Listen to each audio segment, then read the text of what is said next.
અંતરનાથથી કરેલી સ્તુતિ એ ઈશ્વર સુધી પહોંચે. જે સ્તુતિ દ્રૌપદીજીએ કરી હતી કૃષ્ણને, કાના હવે તો આવ, આ ભર સભામાં મારી લાજ લૂંટાઈ રહી છે, મારી ઇજ્જત જઈ રહી છે, મારા 5 પતિ બેઠા, જ્ઞાની ભીષ્મ પિતામહ બેઠા, કોઈ મને બચાવવા નહીં આવે, હવે તો તમે આવો. અને ત્યારે અંતરનાથથી અને પુકાર કરીને ઈશ્વરે સાંભળી અને દ્રૌપદીજીની લાજ રાખી હરીએ. એમ અહીંયા ગજેન્દ્ર ગોવિંદને યાદ કરે અને ગોવિંદ શંખ ચક્ર ગદા પદ્મ લઈ ગરુડ લઈ સીધારે ગરુડ ઉપર સવાર થઈ અને ગજેન્દ્રની સન્મુખ પધાર્યા. પ્રભુ, મેં કીધું ને ભગવાન અચાનક સામે આવ્યા ગજેન્દ્રને, હવે કંઈક આપવું છે, પણ આપે શું? સરોવરમાં બીજું તો કંઈ હતું નહીં, પરિવાર તો દૂર હતો, જોયું કાંઈ જ નથી. પણ હાથીએ ચારે બાજુ નજર કરીને તો એક કમળ હતું. લાવને મારી સૂંઢથી આ કમળ લઈ અને કૃષ્ણને સમર્પિત કરું. પોતાના સૂંઢ વડે કમળને લઈ અને કૃષ્ણને સમર્પિત કરી ગજેન્દ્રએ સ્તુતિ કરી, જેને ભાગવતજીમાં કીધી છે ગજેન્દ્ર મોક્ષ. એની અદ્ભુત મહિમા છે. મારે તમને એ કહેવું છે કે કદાચ આપણા પરિવારના સ્વજન બીમાર હોય, આઈસીયુમાં હોય, તો એક બાજુ દવાઓ ચાલતી હોય, બરોબર છે, ટ્રીટમેન્ટ બધી ચાલતી હોય, બરોબર છે, પણ મારો ભરોસો છે, આ મારું કથન નથી, આ વ્યાસજી સ્વયં કહે છે કે અંત સમયે આઈસીયુમાં રહેલો જીવ અને ત્યારે વિદ્વાન બ્રાહ્મણોને બોલાવી અને ગજેન્દ્ર મોક્ષનું પારાયણ કરવામાં આવે, તો જે રીતે ગજેન્દ્રનો હાથ પકડવા ગોવિંદ આવ્યા, એ જ રીતે એ જીવનો ઉદ્ધાર કરવા માટે દ્વારિકાનો નાથ આવે. આ મહિમા ગજેન્દ્ર મોક્ષની. કમળ દઈ અને ગજેન્દ્ર સ્તુતિ કરે ગોવિંદની. ગજેન્દ્ર ઉવાચ ઓમ નમો ભગવતે તસ્મૈ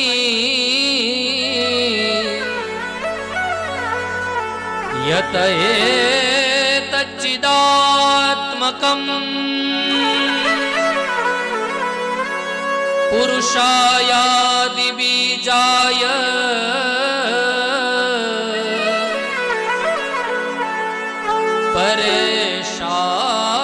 પરેશાયા વિધિમહી. પ્રભુ, ઓમ નમો ભગવતે તસ્મૈ યત એતચ્ચિદાત્મકં પુરુષાયા દિબીજાય પરેશાયા વિધિમહી. ચિદાનંદ સ્વરૂપ હું આપનું ધ્યાન ધરું છું, હું આપના શરણે છું, મારો ઉદ્ધાર કરો. તો ભગવાને સ્તુતિ સાંભળી અને ગજેન્દ્રનો ઉદ્ધાર તો કર્યો, પણ એવી કથા છે કે પેલા મગરનો ઉદ્ધાર કર્યો ને પછી ગજેન્દ્રનો. હવે આવું કેમ? અધિક મહિનો ચાલુ છે ને બેનો આંબુડું જાંબુડું કરે, મહિનો દિવસ આંબુડું જાંબુડું તમે કરો ને બાજુવાળા બેન ફળ લઈ જાય તો ગુસ્સો આવે કે નહીં? મહિનો તું કરું ને ફળ બાજુવાળા બેન લઈ જાય. હવે અહીંયા બોલાવ્યા ગજેન્દ્ર અને પેલા ઉદ્ધાર કર્યો મગરનો, આવું કેમ? પ્રશ્ન થવો જોઈએ, ऐसा क्यों? તો સંતો એનો અર્થ બતાવે કે મગર છે ને એ ગજેન્દ્રના પગ પકડીને બેઠો હતો. ગજેન્દ્ર એટલે ભગવાનનો લાડીલો ભગત. એ ડાયરેક્ટ આપણે ભગવાનનો કોન્ટેક્ટ કરી શકીએ યા ન કરી શકીએ, પણ ભગવાનનો કોઈ ભગત હોય એનો પગ પકડી લ્યો ને તો ભગવાન પેલા એનો ઉદ્ધાર કરે અને પછી એના ભગતનો ઉદ્ધાર કરે. આ મહિમા છે પગ પકડવામાં. પગની વાત આવી ને તો એક ચોપાઈ મને યાદ આવી, સુંદર ચોપાઈ છે, સાંભળો. પાપ કરે પ્રભુજી મિલે, પાપ કરે સુખ હોઈ, પાપ કરે મુક્તિ મિલે, इसीलिए पाप करो सब कोई. લ્યો આ ચોપાઈમાં તો પાપ કરવાનું કીધું. પાપ કરવાનું, પાપ કરો તો પ્રભુજી મળે, પાપ કરો તો સુખ મળે, પાપ કરો તો મુક્તિ મળે. પાપ કરવાનું નહીં. પણ આ ચોપાઈને હવે અલગ રીતે બોલો, આખો ભાવ બદલાઈ જાય. પાપ એનો પા અલગ કરો, પ અલગ કરો અને હવે બોલો ને કેટલો સુંદર અર્થ થઈ જાય. બોલો મારી હારે. પાપ કરે પ્રભુજી મિલે, પાપ કરે સુખ હોઈ, પાપ કરે મુક્તિ મિલે, પાપ કરો સબ કોઈ. પા એટલે પગ, પા એટલે ચરણ દ્રઢઈન ચરણન કેરો ભરોસો, દ્રઢઈન ચરણન કેરો ભરોસો. સમર્થ સદગુરુના ચરણારવિંદને તમે પકડી લ્યો અને એક પગ પકડી લીધો તો પગ પકડવાથી પ્રભુ મળે, પગ પકડવાથી સુખ મળે અને પગ પકડવાથી તમને ને મને મુક્તિ મળે. ये महिमा है चरण की. ગજેન્દ્રનો ઉદ્ધાર કર્યો ગોવિંદે. આ ચોથા મન્વંતરની કથા છે. સુખદેવજી મહારાજ કહે છે, રાજા, છઠ્ઠા મન્વંતરમાં ભગવાને અજીત અવતાર લઈ દેવ અને દાનવો વચ્ચે સમુદ્ર મંથન કરાવ્યું. મંથનની કથા. વિચાર થાય કે મંથન કરતા 14 રત્ન નીકળ્યા ને ઝેરે નીકળું ને અમૃતે નીકળું. બરોબર, આ કથા તો આપણે બધા જાણી સમજી સાંભળી છે ઘણી વખત. પણ મંથનનો અર્થ આધ્યાત્મિક મારે તમને કેવો હોય તો એનો અર્થ શું? અમારા પૂજ્ય બાપજી બહુ સરસ અર્થ બતાવે મંથનનો, કે આપણા વડીલોએ કરેલો પુરુષાર્થ એ મંથન છે. આજે તમે જે વાત કરી ને, શૂન્યમાંથી અમે જે સર્જન કર્યું, જે સ્ટ્રગલ કરી અને આજે આ પ્લેટફોર્મ પર અમે આવ્યા છીએ, તો તમારી મહેનત, તમારા વડીલોની મહેનત, જે પુરુષાર્થ તમે કર્યો હશે એ પુરુષાર્થ શું છે? મંથન. હું ભરોસાથી કહું કે મંથન કરશો તો 20 એટલે બધાનું ન સાંભળવાનું સાંભળવું પડશે. એ 20 છે. ધીરજ રાખજો, ક્યારેક અમૃત પણ નીકળશે. અને અમૃત નીકળશે, કદાચ આપણે મળે કે ન મળે, પણ આવનારી પેઢીને એનો સ્વાદ તો મળશે. કારણ કે કરેલો પુરુષાર્થ, કરેલી મહેનત એ ક્યારેય તમારી મારી વ્યર્થ ન જાય, અમૃત મળે. તો સમુદ્ર મંથનની કથા વિષ્ણુ પુરાણમાં છે, ભાગવતજીમાં પણ પધરાવી. એનું મૂળ કઈ રીતે છે સાંભળો. એક દિવસ દેવરાજ ઇન્દ્ર, સ્વર્ગના રાજા, ઐરાવત હાથી ઉપર બેસીને જતા હતા. તો સામેથી દુર્વાસા મુનિ પધાર્યા. દુર્વાસા મુનિને થયું કે ઇન્દ્ર આવી રહ્યા છે, તો લાવને મારા ગળામાં જે ફૂલની માળા છે ને ઇન્દ્રને પહેરાવું. કારણ કે રાજા છે અને હું બ્રાહ્મણ છું, તો મારે એને આશીર્વાદ આપવા છે. ફૂલની માળા ઉતારી અને ઇન્દ્રને પહેરાવી દુર્વાસા મુનિએ. પણ ઇન્દ્ર સત્તાનું અભિમાન છે અને સંપત્તિનું અભિમાન છે, કારણ કે હું રાજા છું. ઇન્દ્રએ એ માળાની કિંમત ન કરી, પોતાના ઐરાવત હાથીને પહેરાવી દીધી એ મુનિની માળા. એ હાથીએ પોતાના પગની નીચે એ માળાને કચડી દીધી. ત્યારે દુર્વાસા મુનિને ક્રોધ આવ્યો કે મેં પહેરાવેલી માળા એનું એણે સન્માન ન કર્યું. જાઓ ઇન્દ્ર, હું તમને શ્રાપ આપું છું, તમે પદભ્રષ્ટ બનો, પદભ્રષ્ટ બનો. સ્વર્ગની સત્તા તમારા પાસેથી છીનવાઈ જશે. દેવતાઓ તમારે ઘરે ઘરે ભટકવું પડશે અને દાનવોના હાથમાં સ્વર્ગની સત્તા આવશે. આ મારો શ્રાપ છે. દાનવોના હાથમાં સ્વર્ગની ગાદી આવી.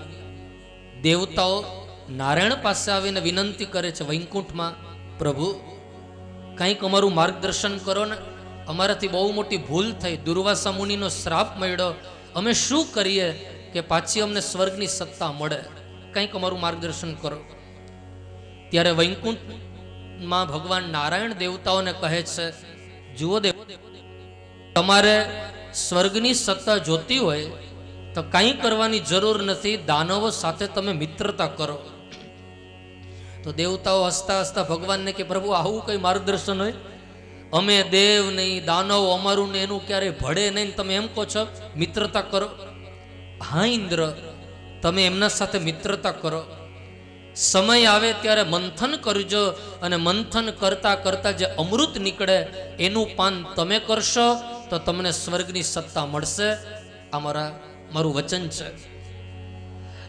દેવતાઓને થયું કે સ્વર્ગની ગાદી મળતી હોય ને તો હાલો ને દાનવો હારે મિત્રતા કરવામાં શું વાંધો, મિત્રતા કરીએ. દેવરાજ ઇન્દ્ર ઝુકતા ઝુકતા એવા દાનવોની પાસે. એટલે તો કબીર મહારાજની એક ભાવ છે, અદ્ભુત ભાવ. નમન નમન में भेद है, बहुत में नादान, दगाबाज दूनान में, चित्ता चोर कमान कबीरा, चित्ता चोर कमान. नमन नमन में भेद है, बहुत नमे ना दान, लेकिन दगाबाज दू ना नमे, चित्ता चोर कमान. દેવતાઓ બહુ ઝૂકા. દાનવોને થયું કે આ દેવતાઓ ક્યારે ઝૂકે નહીં ને આ કંઈક ઝૂકતા ઝૂકતા હવે દાળમાં કંઈક કાળું છે. દેવતાઓએ આવીને વાત માંડી દાનવોની પાસે. સત્તા માટે કેમ આપણે ઝઘડીએ? આપણી માં અલગ અલગ છે પણ આપણા પિતા તો એક છે ને. જુઓ, દેવ અને દાનવનો પરિચય તમને આપું, સાંભળો. દેવ દાનવ બંનેના પિતા કોણ? કશ્યપ. કશ્યપની બે પત્ની દિતિ અને અદિતિ. દિતિના જે બાળકો થયા એ દૈત્ય કહેવાણા અને અદિતિના જે સંતાન થયા એ દેવતાઓ કહેવાણા. માં અલગ, પિતા એક. પછી બંનેના ગુરુ છે. દેવતાઓનો ગુરુ છે બૃહસ્પતિ અને દાનવોના ગુરુ છે શુક્રાચાર્ય. બંનેના રાજા છે. દેવતાઓના રાજા છે ઇન્દ્ર અને દાનવોના રાજા છે બલિ. બલિ રાજા. આ દેવ અને દાનવોનો એક પરિચય मैं अपनी सामने मुझको. तो हम क्यों झगड़ते हैं सत्ता के लिए? हमारी माँ अलग अलग है लेकिन हमारे पिता तो एक है. चलो हम मिलजुल कर रहते हैं. દેવતાઓનું કપટ દાનવો સમજી ન શક્યા. એવામાં એક દિવસ દેવતાઓ દાનવોને કહે અમૃત પીવું છે? બોલે પીવું એમને ન મળે, એના માટે મંથન કરવું પડે. હાલો મંદરાચલ પર્વત ઉપર જઈ અને આપણે સૌ સાથે મળી અને સમુદ્ર મંથન કરીએ. સ્વર્ગમાંથી દેવતાઓ અને દાનવો આવ્યા છે મંદરાચલ પર્વત ઉપર. વાસુકી નાગનું દોરડું બનાવ્યું અને એ દોરડાનો એ વાસુકી નાગની જે પૂંછડી હતી એ દાનવોના હાથમાં હતી અને મુખ હતું એ દેવતાઓની પાસે. મંથન કરતા હતા અને દાનવોને થયું કે આ કંઈક કપટ કરે. પૂંછડી આપણે આપી અને મોઢું એણે રાખ્યું. એટલે દાનવો દેવતાઓને કહે કામ કરો, તમે આવો પૂંછડી પાસે ને અમે આવીએ મુખ પાસે. બોલે ઝઘડવાનું શું? વયાઓ તમે મુખ પાસે ને અમે આવીએ પૂછ પાસે. દેવતાઓ આવ્યા પૂછ પાસે, દાનવો આવ્યા મુખ પાસે. મંથન શરૂ કર્યું. કરતા કરતા પહેલી વસ્તુ સમુદ્રમાંથી નીકળી કાલકૂટ નામનું વિષ, ઝેર. પણ એના પૂર્વે એવી કથા છે કે મંદરાચલ પર્વત સ્થિર ન રહ્યો ત્યારે ભગવાને જે અવતાર લીધો જેનું નામ પડ્યું કુર્મ નારાયણ. બોલો કુર્મ નારાયણ ભગવાન કી જય. કુર્મ એટલે કાચબો. ભગવાન કાચબા ઉપર પોતાના પીઠ ઉપર એ મંદરાચલ પર્વતને સ્થિર કરી અને કહે છે કે હવે તમે મંથન કરો. તો પેલી વસ્તુ નીકળી ઝેર. ઝેર કોણ પીવે? દેવતાઓ કહેવા લાગ્યા અમે નહીં, દાનવો કહેવા લાગ્યા અમે નહીં. એક વસ્તુ જ્યાં સુધી કોઈ લે નહીં તો બીજી વસ્તુ નીકળે નહીં. અબ ક્યાં કરે? ત્યાં તો સૌ દેવતાઓ વિષનો કટોરો લઈ અને પધાર્યા છે કૈલાસમાં. કવિ દાદ બાપુ લખે બખાન ક્યા કરું મેં રાખો કે ઢેર કા, ચપટી ભભૂત में खजाना कुबेर का. बखान क्या करूं मैं लाखों की ढेर का, चपटी भभूत में खजाना कुबेर का. हे गंगाधार मुक्ति द्वार ओमकार तू, भोले ओमकार तू, आयो शरण तिहार भोले तार तार तू. कैलाश के निवासी नम बार बार हूँ, नमो बार बार हूँ, आयो शरण तिहार भोले तार तार तू. क्या क्या नहीं दिया हम क्या प्रमाण दे, बस गए हैं त्रिलोक शंभु तेरे दान से. क्या क्या नहीं दिया हम क्या प्रमाण दे, बस गए हैं त्रिलोक शंभु तेरे दान से.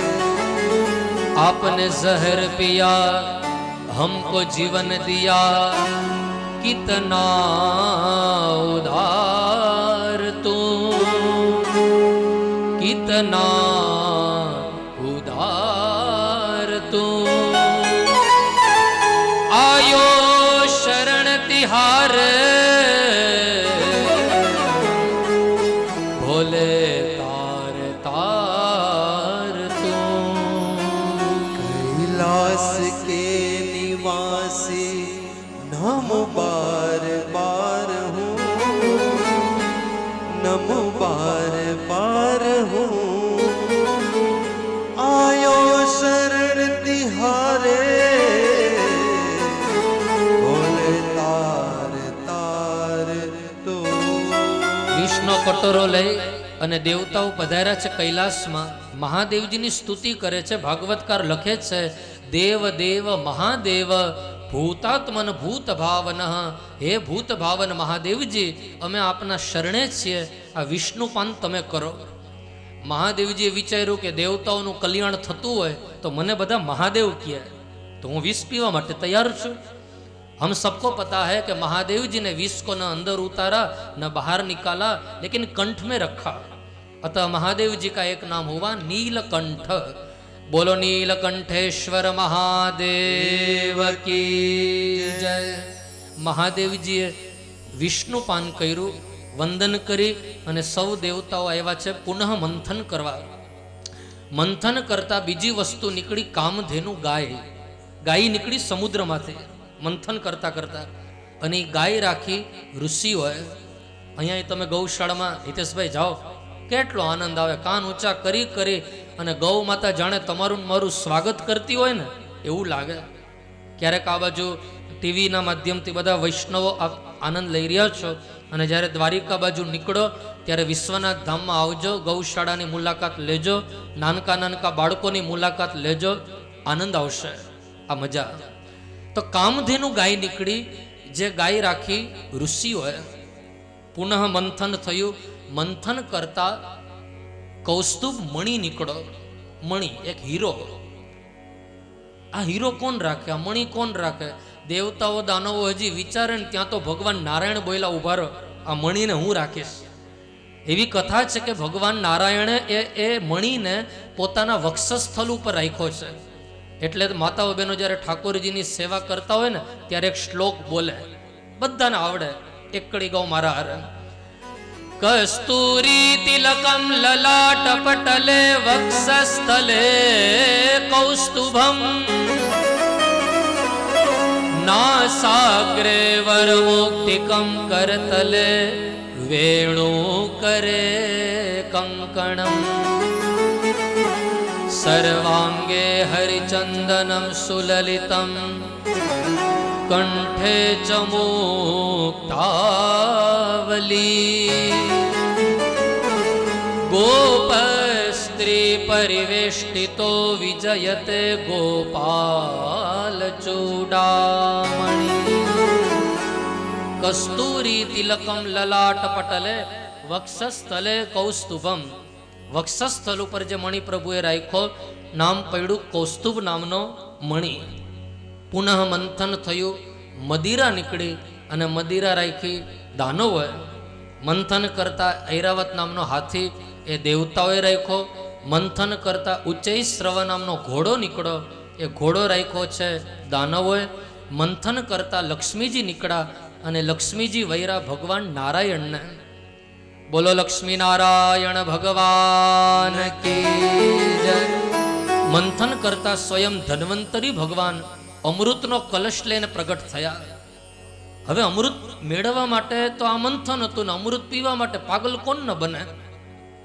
દેવ અને દાનવો ઝઘડા, અમે પીશું અમે પીશું અમે પીશું. એ ઝઘડતા ઝઘડતા અમૃતના 4 બુંદ એ 4 જગ્યા ઉપર નીચે પડ્યા, આ ધરતી ઉપર. આપણે બધાને ખબર છે કે એક બુંદ પડ્યું ઉજ્જૈનમાં, એક બુંદ પડ્યું હરિદ્વારમાં, એક બુંદ પડ્યું પ્રયાગમાં અને એક બુંદ અમારા મહારાષ્ટ્રમાં નાસિકમાં. 4 જગ્યાએ બુંદ પડ્યા તો ત્યાં 12 વર્ષે પૂર્ણ કુંભ લાગે. કરોડો લોકો ડૂબકી લગાવવા માટે જાય. પછી એ નાસિકની ગોદાવરી હોય, ઉજ્જૈનની ક્ષિપ્રા હોય, પ્રયાગનો ત્રિવેણી સંગમ હોય કે હરિદ્વારની માં ગંગા હોય, ડૂબકી લગાવવા માટે બધા ત્યાં જાય.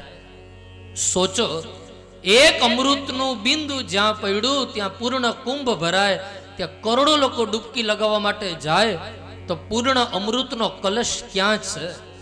આજ મને કહેવાનું મન થાય કે પૂર્ણ અમૃતનો કલશ બીજે ક્યાંય નહીં પણ કાંદીવલીમાં દોશી પરિવારના દ્વારે છે. પૂર્ણ અમૃતનો કલશ આજે ઘરે બેઠા બેઠા અમૃતનું પાન આપણે સૌ કરી રહ્યા છે. દેવતાઓ અને દાનવો ઝઘડા, દાનવોની પાસે અમૃતનો કલશ આવ્યો. દેવતાઓ ભગવાનને વિનંતી કરે, પ્રભુ આપ અવતરિત થાવ અને અમને અમૃતનું પાન કરાવો. એ વખતે પરમાત્મા મોહિની બની પધાર્યા. દેવતાઓએ પુષ્પોની વૃષ્ટિ કરી. જય જયકાર, બોલો મોહિની સ્વરૂપ ભગવાન કી જય. ભગવાન મોહિની બની દેવતાઓને અમૃતનું પાન કરાવ્યું છે.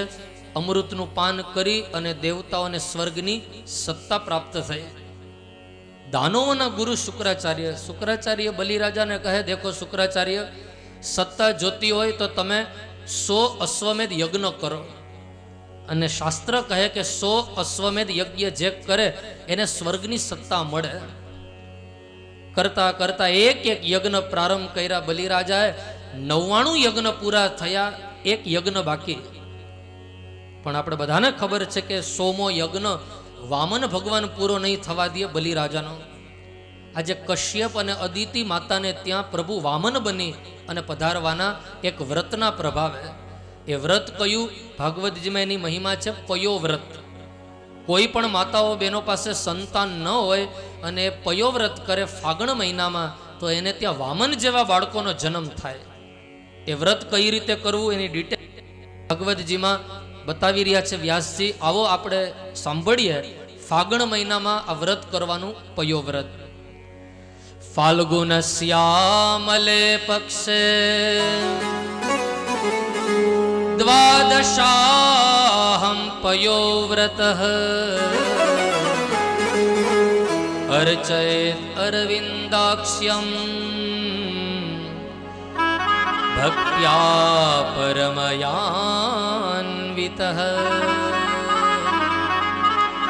ફાગણ મહિનામાં શુક્લ પક્ષમાં પ્રતિપદાથી લઈ અને દ્વાદશી પર્યંત 12 દિવસ આ પયો વ્રત કરવાનું. બહેનો પીળા વસ્ત્ર પહેરવાના, લક્ષ્મી નારાયણનું પૂજન કરવાનું. 12 દિવસ સુધી ઠાકોરજીના ચરણોમાં 11, 21, 108 તુલસી પત્ર ચડાવવાના. અને બહેનોએ આ શ્લોકની માળા જપવાની 12 દિવસ. આ શ્લોક ભાગવતજીનો છે. કદાચ તમને ન આવડે તો ઓમ નમો ભગવતે વાસુદેવાયની માળા તમે જપી શકો. શ્લોક કયો? આવો આપણે સાંભળીએ. વ્યાસજી કહે, નમસ્તુભ્યં ભગવતે પુરુષાય મહીયસે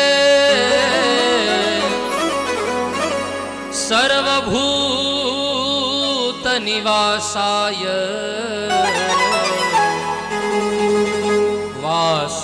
વાસુદેવાય સાક્ષિણે બિનતિ સુનીયે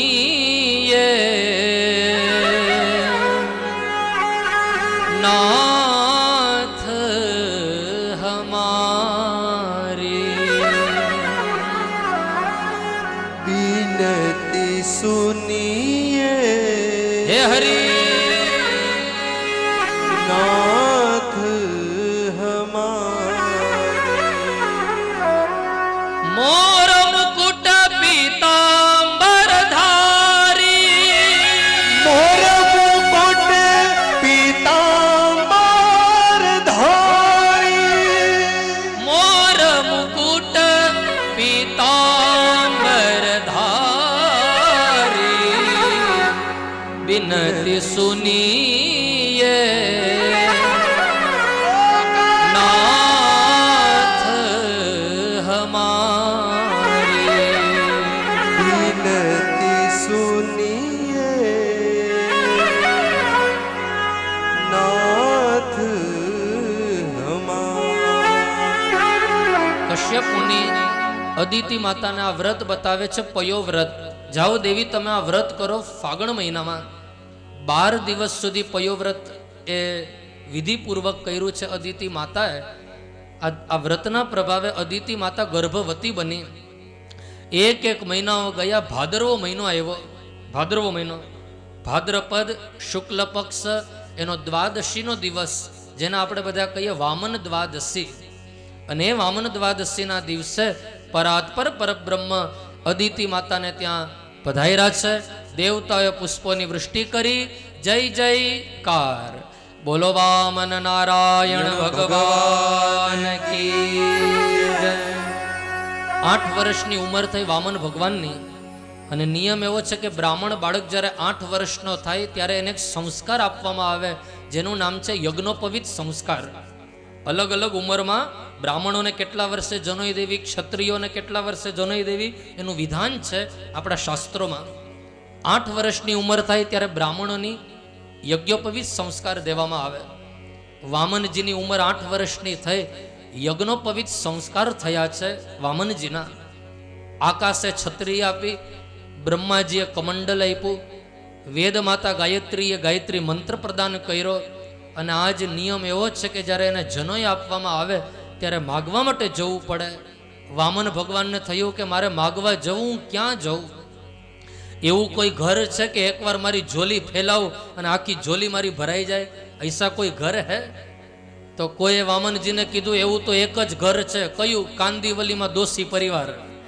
એકવાર દોશી પરિવારના આંગણે તમે જાઓ અને વાલા તમારી ઝોલી ફેલાવો, આખી ઝોલી એ તમારી ભરાઈ જાય. આપ જાઓ ત્યાં તો વામન ભગવાન આ સુંદર કમંડલ લઈ, મૃગચર્મ લઈ અને જઈ રહ્યા છે. વામન ભગવાન એ બલિરાજાને ત્યાં માગવા માટે. આવો આપણે પણ 2 મિનિટ માટે વામન ભગવાનને તાળીઓથી વધાવીએ. તાળીઓના તાલે વામન ભગવાનનું સ્વાગત. મટાડવા બીજો ઇન્દ્ર મારા વાલા, હે મટાડવા બીજો ઇન્દ્ર મારા વાલા, હે મટાડવા બીજો ઇન્દ્ર મારા વાલા, હે મટાડવા બીજો ઇન્દ્ર મારા વાલા. વિષ્ણુ વામન થઈ હાલિયા રે, હે આજ વિષ્ણુ વામન થઈ ચાલિયા રે, આજ વિષ્ણુ વામન થઈ ચાલિયા રે. હે આજ વિષ્ણુ વામન થઈ ચાલિયા. તાળીઓ. બોલો વામન ભગવાન કી જય હો, જય હો, જય હો.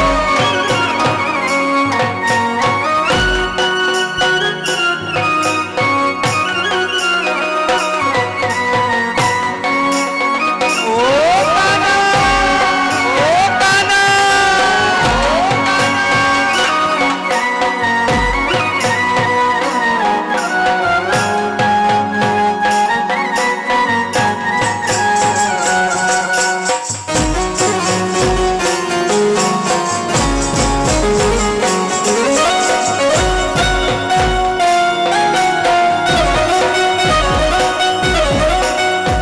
આજ સુંદર દોશી પરિવાર દ્વારા આયોજિત આ પ્રેમ યજ્ઞમાં અમારા નિમંત્રક સ્વર્ગસ્થ મંગળાબેન નગીનદાસ દોશી પરિવાર કાંદીવલી, એમના મનોરથથી આ દિવ્ય ભાગવત સપ્તાહનું આયોજન થઈ રહ્યું છે વિશ્વનાથ ધામમાં. સ્વર્ગસ્થ નગીનભાઈના માતા પિતા સ્વર્ગસ્થ તાપીબેન રૂગનાથભાઈ દોશી, સ્વર્ગસ્થ નગીનભાઈના મોટા ભાઈ ભાભી સ્વર્ગસ્થ ગિરજાબેન અનંતરાય દોશી, સ્વર્ગસ્થ નગીનભાઈના નાના ભાઈ શ્રી ધીરજલાલભાઈ તથા સ્વર્ગસ્થ દમયંતીબેન એ કાકી, શ્રી મનસુખભાઈ તથા સ્વર્ગસ્થ મૃદુલાબેન એ કાકા કાકી, સ્વર્ગસ્થ નગીનભાઈના બેન બનેવી જે અત્યારે મારી સાથે સૌ જોડાયેલા છે આ ઝૂમ એપના માધ્યમથી. નગીનભાઈના બેન બનેવી સ્વર્ગસ્થ ચંપાબેન દ્વારિકાદાસ મહેતા. અને આજ જે કાનો બની રહ્યો છે, આજ કૃષ્ણ જન્મમાં જે કાનો બની રહ્યો છે એવા રેખાબેન દોશીના દીકરી પૂજાબેન જે દુબઈમાં રહે છે, અને પૂજાબેનના જેઠાણીનો દીકરો જેનું નામ છે મિહાન મહેતા, એ આજે કાનો બનવાનો છે. જોરદાર તાળીઓથી આપણે વધાવીએ સંપૂર્ણ આ દોશી પરિવારને. આવો વામનજીનું સ્વાગત. મૃગ ચર્મ કાખમાં શોભતું રે મૃગ ચર્મ કાખમાં શોભતું રે ત્રિપુંડ બાલ વિશાલ મારા વાલા ત્રિપુંડ બાલ વિશાલ મારા એને ત્રિપુંડ બાલ વિશાલ મારા વાલા ત્રિપુંડ બાલ વિશાલ મારા વેદ દર્ભવાલ જગાવતાર વેદ દર્ભવાલ જગાવતાર એને યજ્ઞો પવિત ના દાન મારા વાલા યજ્ઞો પવિત ના દાન મારા એને યજ્ઞો પવિત ના દાન મારા વાલા યજ્ઞો પવિત ના દાન મારા વિષ્ણુ વામન થઈ ચાલિયા રે આજ વિષ્ણુ એ હવા થઈ ચાલિયા રે એ લોકની તાળી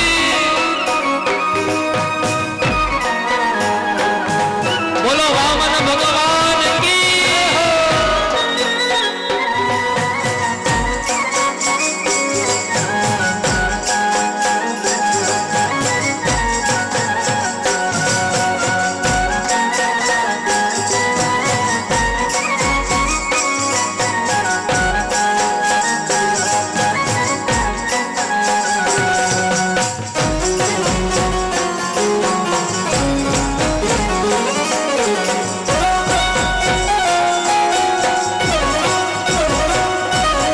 કરુણા સિંધુ ક્યાં ચાલિયા રે કરુણા સિંધુ ક્યાં ચાલિયા રે અધૂરી છે અમ આશ મારા વાલા અધૂરી છે અમ આસ મારા વાલા હે અધૂરી છે અમ આશ મારા વાલા અધૂરી છે અમ આસ મારા વાલા ભૃગ કચ્છમાં હું જાવ છું રે હે ભૃગુ કચ્છમાં હું જામ છું રે હણવા બલીનું અભિમાન મારા વાલા હે હણવા બલીનું અભિમાન મારા વાલા એ હણવા બલીનું અભિમાન મારા વાલા હણવા બલીનું અભિમાન મારા વાલા વિષ્ણુ વામન થઈ ચાલિયા રે હે આજ વિષ્ણુ વામન થઈ ચાલિયા રે મટાડવા બીજો ઇન્દ્ર મારા વાલા મટાડવા બીજો ઇન્દ્ર મારા વાલા હે મટાડવા બીજો ઇન્દ્ર મારા વાલા મટાડવા બીજો ઇન્દ્ર મારા વાલા વિષ્ણુ વામન થઈ ચાલિયા રે આજ વિષ્ણુ વામન થઈ ચાલિયા રે આજ વિષ્ણુ વામન થઈ ચાલિયા રે હે આજ વિષ્ણુ વામન થઈ ચાલિયા રે બોલો વામન નારાયણ ભગવાન કી વામન ભગવાન પધાર્યા છે બલિરાજાના દ્વારે એટલું દિવ્ય તેજ છે પરમાત્માનું માનો બલિરાજાને થયું કે આજ મારા દ્વારે એક નહીં પણ કરોડો સૂર્ય એવા હોય ને એવું અદ્ભુત તેજ છે આ બ્રાહ્મણ બટુકનું आओ आओ बटुक जी मेरे आंगन में आपका स्वागत है बताओ मैं आपकी क्या सेवा करूं काली गेली भाषाમાં વામનજીએ પોતાની લીલા શરૂ કરી આ તો લીલા છે ને પરમાત્માની લીલા શરૂ કરી મહારાજ આજ મારા યજ્ઞોપવિત સંસ્કાર થયા ને હું માગવા નીકળો છું ત્યાં તો બલિરાજા કહે બટુકજી જે જોઈ માગો અરે તમારું તેજ જોઈને આ તો હું બહુ રાજી છું જો चाहिए સો માગ લો ક્યાં चाहिए બોલે હું સંતોષી બ્રાહ્મણ છું મારે બીજું કાંઈ નહીં પણ જેટલી જગ્યા ઉપર બેસી અને હું મારું નિત્ય કર્મ કરી શકું માટે 3 પગ ભૂમિ મને આપો મુસ્કુરાતા બલિરાજા કહે છે, અરે બટુકજી, તમે આમે નાના અને માગવામાં નાના. અરે તમે કોની સામે માંગો છો એ તો જુઓ. કહો તમારું અડધું રાજપાટ તમને આપું. માગી માગીને 3 પગ ભૂમિ. હા, હું સંતોષી છું, 3 પગ ભૂમિ આપો, ઘણું. હવે આ કાલી ગેલી વામનજીની વાતો બલિરાજા સમજી ન શક્યા, પણ બલિરાજાના ગુરુ શુક્રાચાર્ય સમજી ગયા. શુક્રાચાર્યને થયું કે આ દેખાય છે વામન, પણ વિરાટ થઈને બધું લઈ લેશે, બલિરાજાને કંગાલ કરશે આ વામનજી. હું એનો ગુરુ છું તો મારે એને ચેતવવો જોઈએ. એવી કથા છે કે શુક્રાચાર્યજી બલિરાજાને કહે, રાજન, मैं आपका गुरु और आप मेरे शिष्य, बरोबर? बोले बिल्कुल. तो एक काम करो, અમુક જગ્યાએ ખોટું બોલવામાં પાપ નથી. હજી તમારા હાથમાં સમય છે, દેખાય છે તમને વામન, પણ વામનમાંથી વિરાટ થઈને તમારું બધું લઈ લેશે, તમે કંગાલ થઈ જશો રાજા. આ તો હું તમારો ગુરુ છું એટલે આપને કહું છું. ભાગવતજીમાં શુક્રાચાર્ય મહારાજ કહે છે કે એટલી જગ્યાએ ખોટું બોલો તો ચાલે. કઈ કઈ જગ્યા? સુખદેવજી શુક્રાચાર્ય મહારાજ બલિરાજાને કહે, નાનૃતમ સ્યાદ જુગુપ્સિતમ સ્ત્રીસુ નર્મ વિવાહે ચ વૃત્યર્થે પ્રાણ સંકટે ગોબ્રાહ્મણ હિંસાયા નાનૃતમ સ્યાદ જુગુપ્સિતમ. શુક્રાચાર્ય મહારાજ કહે છે, સ્ત્રી શું? સ્ત્રી એટલે ઘરવાળા. પત્ની પાસે ખોટું બોલવામાં પાપ નથી. અમારા બાપજી કહે કે 100 રૂપિયાની સાડી હોય ને એમ કહી દો ને 1000 રૂપિયાની છે તો હાલે. એ વખતે ખોટું બોલવામાં પાપ નથી. પછી વિવાહ, ઘરમાં લગ્ન પ્રસંગ હોય અને ચાલુ લગ્ન વિધિમાં કોઈનું મૃત્યુ થાય તો એ લગ્નની વિધિ અટકે નહીં, અને એ વખતે કદાચ ખોટું બોલવું પડે તો પાપ નથી. ત્રીજું, વૃત્યર્થે પ્રાણ સંકટે, આપણી લોકવૃત્તિ જતી હોય એને અટકાવવા માટે ખોટું બોલવું પડે, ચાલે. ચોથું, પ્રાણ સંકટ, આપણા પ્રાણ સંકટમાં હોય ને પ્રાણોની રક્ષા કરવા માટે ખોટું બોલવું પડે, ચાલે. પાંચમું, ગૌ માતાની જે હિંસા થતી હોય, ગૌ માતા કતલખાને જતી હોય ને એની રક્ષા કરવા માટે કદાચ ખોટું બોલવું પડે તો ચાલે. અને છેલ્લે બતાવ્યું બ્રાહ્મણ, જે જગ્યા ઉપર બ્રાહ્મણોની નિંદા થતી હોય, બ્રાહ્મણોનું અપમાન થતું હોય અને એ વખતે એનું રક્ષણ માટે ખોટું બોલવું પડે તો કોઈ દોષ નથી, ચાલે.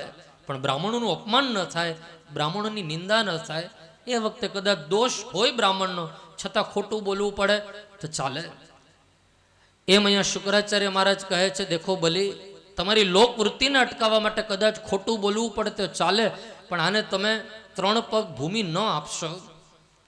ત્યારે બલિરાજા કહે, ગુરુદેવ, આંગણે આવેલા બ્રાહ્મણ બટુકને હું દાન ન આપું ને તો મારા વડવાએ કરેલા સત્કર્મ લાજે.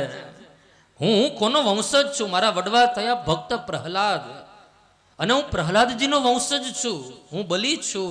અને મારા વડવાઓ જો એટલા તપસ્વી હોય, એટલા જ્ઞાની હોય, એટલા ભક્ત હોય, અને હું આને જો દાન ન આપું, યોગ્ય ન કહેવાય. ગુરુ અને શિષ્ય વાતો કરતા હતા ને ત્યાં વામન ભગવાન બોલ્યા, મારે ઘણી જગ્યાએ માગવા જાઉં, જલ્દી જલ્દી તમારા ગુરુદેવને કહો સંકલ્પ કરાવે 3 પગ ભૂમિનો. શુક્રાચાર્ય મહારાજને વિનંતી કરી છે બલિરાજાએ કે તમે સંકલ્પ કરાવો. બોલે હું નહીં કરાવું. વામન ભગવાન કે ન કરાવે, વાંધો નહીં, હું કરાવું. ત્યાં તો વામન ભગવાને લીધું કમંડલ હાથમાં, બલિરાજાના હાથમાં આપ્યું છે જળ, પણ જળ આપવા જાય ત્યાં તો શુક્રાચાર્ય કમંડલના નાળચામાં આવીને ગોઠવાઈ ગયા. આવી કથાઓ છે. વામન ભગવાનને થયું કે નક્કી કંઈ કચરો ફસાઈ ગયો, દર્ભાસનમાંથી કાંડી કાઢી અને જ્યાં નાળચામાં ભરાવી ત્યાં તો શુક્રાચાર્યની એક આંખ ફૂટી નીકળી ગયા. શુક્રાચાર્ય મહારાજ કમંડલ લીધું હાથમાં આપ્યું છે જળ, 3 પગનો દિવ્ય સંકલ્પ કરાવ્યો છે વામન ભગવાને. બલિરાજા કહે છે, બટુકજી, આ બધું તમારું છે, જ્યાંથી તમારે માપવા હોય આપ માપી લો. ત્યાં તો સિંહાસન ઉપર ઊભા થયા પ્રભુ.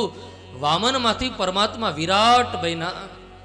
પેલા ચરણમાં નીચેના 7 લોક માપી લીધા, બીજા ચરણમાં ભૂહુ ભુવ સ્વહ મહાજના તપ સત્ય લોકને નાપી લીધા, 2 ચરણમાં સર્વ માપી લીધું પ્રભુએ. બલિ, બતાવો ત્રીજું ચરણ હું ક્યાં પધરાવું?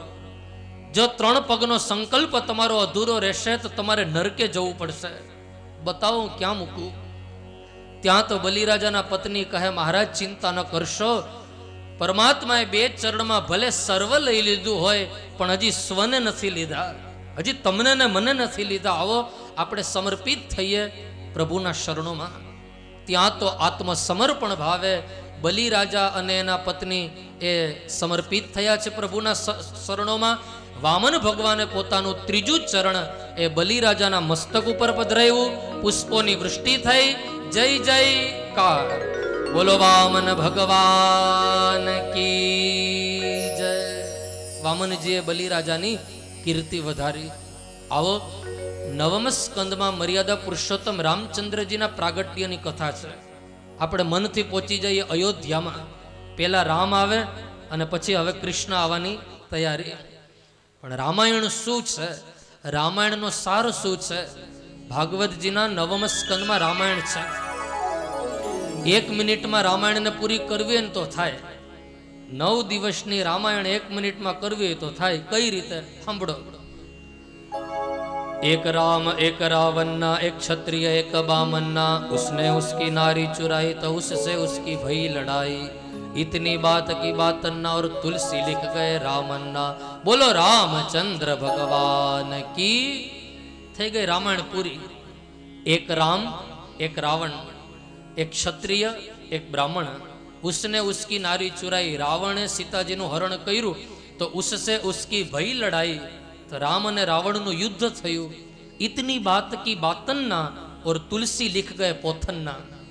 જગદીશભાઈ મામા, વાત તો એટલી જ છે ને, પણ છતાંય રામાયણના એક એક પાત્ર એ અદ્ભુત પાત્ર છે. અયોધ્યા ન યોધ્યા ઇતિ અયોધ્યા. જ્યાં કોઈ પણ પ્રકારનું યુદ્ધ ન થતું હોય એ નગરીનું નામ છે અયોધ્યા. એના રાજા છે મહારાજ દશરથજી. 3 રાણીઓ છે, માં કૈકેયી, માં કૌશલ્યાજી અને માં સુમિત્રાજી. આધ્યાત્મિક અર્થ એમ કહે છે કે દશરથજી એ વેદનું મૂર્તિમંત સ્વરૂપ છે અને એની 3 રાણીઓ એ વેદના 3 કાંડ છે: જ્ઞાન કાંડ, કર્મકાંડ અને ઉપાસના કાંડ. પરમાત્માની કૃપાથી બધું સુખ છે, પણ દશરથજીને ત્યાં કોઈ સંતાન નથી. આ દિલની વાતું કોને કરું?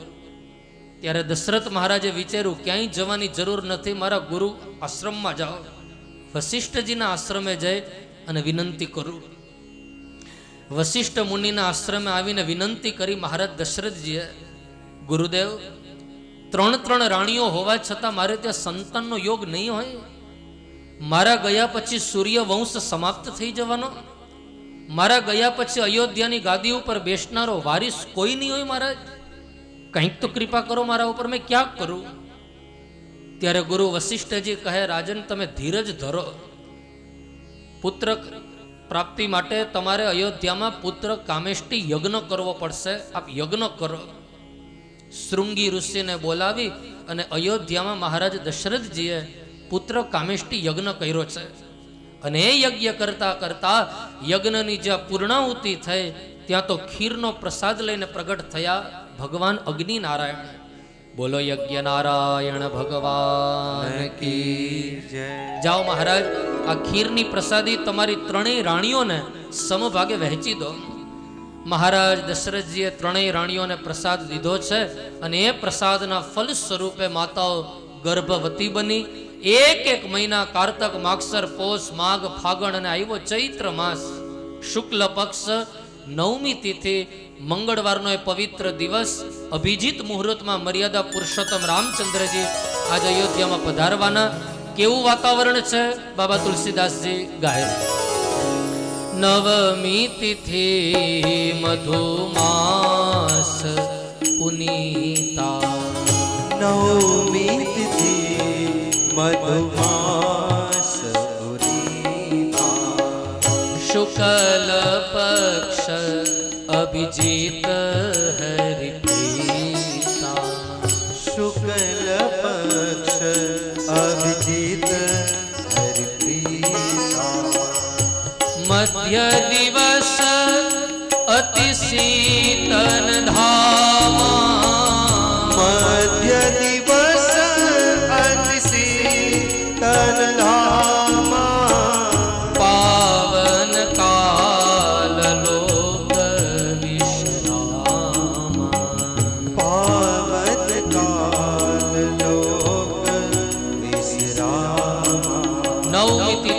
મધુમાસ પુનીતા શુક્લ પક્ષ અભિજીત હરિપ્રીતા.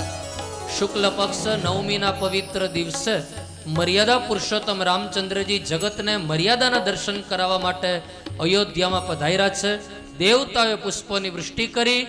જય જયકાર. બોલો રામચંદ્ર ભગવાન કી, ભરત ભૈયા કી, શત્રુઘ્ન મહારાજ કી, લક્ષ્મણ ભૈયા કી. ચારેય ભાઈઓનું પ્રાગટ્ય થયું છે અયોધ્યામાં. અવધ મેં આનંદ ભયો, જય રઘુવીર રામ કી, હાથી ઘોડા પાલ કી, જય કૌશલ્યા રામ કી. આનંદ આનંદ છે અયોધ્યામાં. દિવસો વીતા. ગુરુ વશિષ્ઠજી દ્વારા ચારેય બાળકોના નામકરણ સંસ્કાર થયા. આવો આપણે નામકરણ સંસ્કાર કરી રામાયણને વિરામ કરી અને કૃષ્ણ પ્રાગટ્ય તરફ જશું. આ ચાર ભાઈઓના વિચારો, એના આધ્યાત્મિક અર્થ આપણે સમજીએ. રામ કોણ, ભરતજી કોણ, શત્રુઘ્ન કોણ, એવં લક્ષ્મણ કોણ. રામાયણમાં તુલસીદાસ મહારાજ કહે છે કે શ્રી રામ એ ધર્મની મૂર્તિમંત છબી છે. રામો વિગ્રહવાન ધર્મ. ભરતજી એ વૈરાગ્યનું પ્રતીક છે. શત્રુઘ્ન મહારાજ એ સદ વિચારોનું પ્રતીક છે અને લક્ષ્મણજી એ વિવેકનું પ્રતીક છે. ગુરુ વશિષ્ઠજી નામકરણ સંસ્કાર કરે છે. પેલા રામચંદ્રજીને ખોડામાં લઈ અને બોલ્યા, જો આનંદ સિંધુ સુખ રાશી, સી કરતે ત્રૈલોક સુપાસી, સો સુખ ધામ રામ અસનામાં, પાવન કાલ લોક વિસરામા. વિશ્વભરન પોષણ કર જોઈ, તાકર નામ ભરત સહોઈ, जाके सुमिरन तेरी पुनासा, नाम शत्रुघ्न वेद प्रकाशा. लक्षण धाम राम प्रिय, सकल जगत आधार, गुरु वशिष्ठ ते राखा, लक्ष्मण नाम उदार. ચારેય ભાઈઓના નામકરણ સંસ્કાર થયા છે. પેલા બાળકનું નામ પડ્યું શ્રી રામ, જેને ખોડામાં લેવાથી પરમ વિશ્રામ મળ્યો. પાયો પરમ વિશ્રામ, મને આરામ મળ્યો, એટલા બાળકનું નામ રાખું છું રામ. બોલો રામચંદ્ર ભગવાન કી. બીજા બાળકનું નામ પડ્યું ભરત. મહારાજા બાળકના નામ માત્રથી આખા વિશ્વનું ભરણ પોષણ થશે, અતઃ આ બાળકનું નામ ભરતજી. મહારાજ ત્રીજા બાળકનું નામ પાડું છું શત્રુઘ્ન, કે જેના નામ લેવાથી માનવના આંતરિક શત્રુઓનો વિનાશ થશે, અતઃ આ બાળકનું નામ શત્રુઘ્ન. અને ચોથા બાળકનું નામ પાડું છું લક્ષ્મણ, કે જેના કેન્દ્રમાં પ્રભુ રામ છે, જેનો ઉદ્દેશ્ય કેવલ અને કેવલ મારા રામને હું કઈ રીતે રાજી રાખી શકું એ જેનું લક્ષ્ય છે, માટે આ બાળકનું નામ પાડું છું લક્ષ્મણ. બોલો લક્ષ્મણ મહારાજ કી. ચારેય ભાઈઓના નામકરણ સંસ્કાર થયા. વિશ્વામિત્રજીનો યજ્ઞ પ્રભુ રામચંદ્રજીએ પૂર્ણ કર્યો. જનક રાજાના દરબારમાં પધાર્યા છે પ્રભુ રામ. ત્યાં શિવ ધનુષનો ભંગ કરી સીતારામજીના મંગલ વિવાહ થયા. આવો મંગલ વિવાહની સાથે રામાયણની કથાને અહીં આપણે વિરામ આપીએ, જેની જોતા આપણે વાટ એવા કૃષ્ણ પ્રાગટ્ય તરફ આપણે પ્રયાણ કરીએ.